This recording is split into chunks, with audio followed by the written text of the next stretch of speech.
Hey, what's up? It's Dr. Quincy Hawley of Get Motivated, and today I'm really excited. We're talking about one of my favorite concepts, which is the Veterinary Burnout Preparedness Quadrant.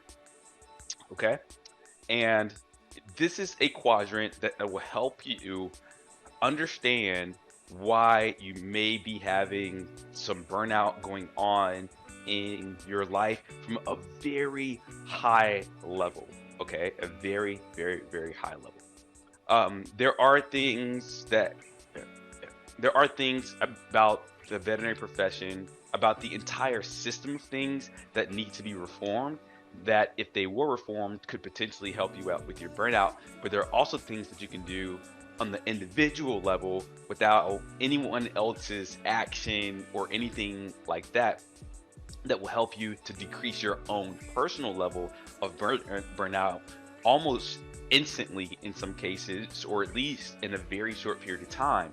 And so in this video, I'm not talking about the systemic things, right? Making the clients behave themselves, paying people more, maybe less working hours and things like that, changing the uh, efficiency of hospitals. We're not talking about all that. What are the things that you could do that you don't need anyone's permission to do that will help you instantly? The systemic change oftentimes takes a very long time, and there are people working on those things, and you should advocate for those things. But for now, in this video, what are the things that you can do? And this is a concept that if you understand it and if you start working towards it, it's going to help you out very, very quickly. Okay, the light bulb might go off here. So this is the veterinary burnout preparedness quadrant, and so as the name states, we're gonna have a quadrant here. Okay, actually, let me move that down just a little bit because I'm not gonna have any space to write it. Okay, to put my axes and things like that. This is like going back to going back to school. It's an ugly square. All right.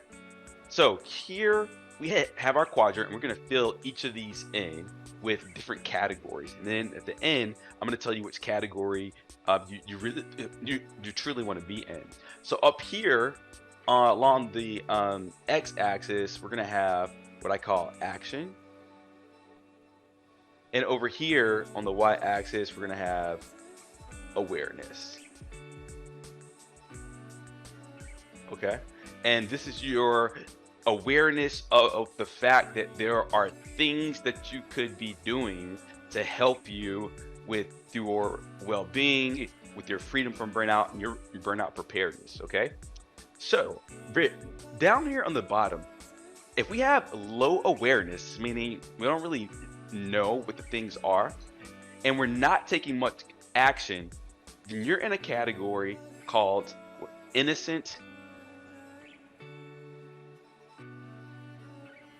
ignorance.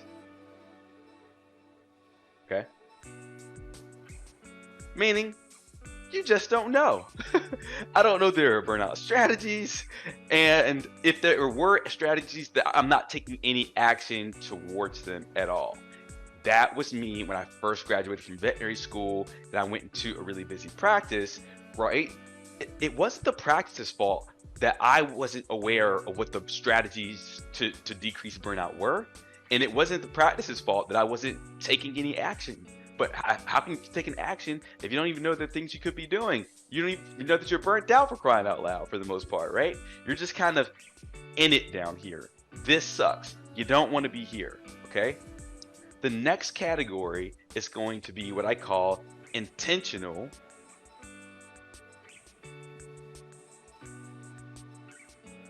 neglect. I don't think there are too many people here, but there are some, and that you can be sure of. Okay, just make sure you're not one of them. So, what is intentional neglect? So we have higher awareness of the fact that there are things that we could be doing, but our action level is very, very low. That means you know better, but you ain't doing better. Okay, so you're no longer down here. I just didn't know. I'm innocent, right? Here, you know that there are strategies you're doing. And after today's video, you can't be here. I'm telling you right now that there are things that you could do that would decrease your level of level of burnout and increase your levels of well-being and increase your overall enjoyment of veterinary profession. You feel better about your job. You'll feel happier when you wake up in the morning and you're going into work, assuming that veterinary medicine is actually your true calling, your true passion, right? To go in and serve pets that can't serve themselves and to serve clients at the highest, right? To help them with their little family members, basically. All right. So innocent ignorance, I don't know. Intentional neglect, I know, but I ain't got time for that. I know, but I don't think that stuff works. I know, but I just like to sit in my own misery, and so I'm not gonna actually take any actions low to make my life or my veterinary experience better. Don't be here. Don't be here. You could, at the end of this video, be an innocent in intentional neglect, but you can't be here anymore. Okay, because I just told you there are things that you can be doing. And so now your next question would be, well, what should I do? And the easy answer is you should take action. Okay. Now there's a group of people who are what I call ineffective action. And if we look at it here, their awareness is low, but they're taking some actions, right? And so maybe you're just coincidentally taking actions or saying things that might make your life a little bit better, right? Maybe just because you played sports, that you do a little bit of exercise here and there. Maybe you, I don't know, went to church or something like that, had religious practices as a kid. So maybe you do some things, and you kind of believe in yourself, but it's all mostly coincidental, and you don't know the best actions to take.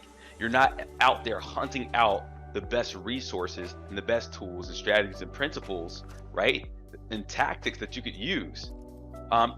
So think about a person who is like, I want to start a business, for example, right? But they don't have any good business strategy. So they're taking action, but their awareness of things that can help them be in this category, which is effective action. And ultimately, this is where we want to be, effective action. So this action is going to feel bad because you're doing something, but you're probably not getting results because and if anything, you could be burning yourself out more. So maybe down here, you're taking action, trying to get out of burnout and trying to get towards well-being by working more, right? Thinking I need to get another job, thinking I need to do more, run around like a chicken with my head cut off, and you're exhausting yourself and creating overwhelm for yourself. So now you have less energy to actually do the things that you need to be doing, right? And in order to decrease burnout and increase your well-being, you don't necessarily need to run around and do more. You need to take effective actions. And so in effective action, your awareness of the things that you need to be doing, it's very, very high, right? You know that you know. And up here, the actions that you're taking are good actions. You have the awareness of where to go to find the best tools and strategies and resources, right? We've got the Veterinary Burnout Prep Certification Program. Maybe you're like, hey, that's a really good place to start, right? You're reading the best books, you're going to the best courses and classes, you're finding the right people, and you're just implementing all the different things that you're doing, and you're getting the results that you want. You're not blind down here just doing coincidental action because somebody told you to. You understand the best things to do and where to be. So here it is again, the Burnout Prep Quadrant. I hope you have enjoyed learning about this. My question to you is, which category were you in before coming to this video, and which category do you want to be in next week, right? Which category do you want to be in a year from now, 5 years from now, 10 years from now? And what could those results look like if you found yourself in effective action, right? Maybe you've been living in innocent ignorance, intentional neglect, ineffective action. All of these are ones that we don't want, but I hope that you will try to find yourself in this one here.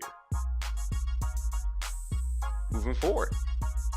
Again, my name is Dr. Quincy Hawley from Get MotiVETed, and this is the principal of the Veterinary Burnout Preparedness Quadrant. I hope you learned something from it.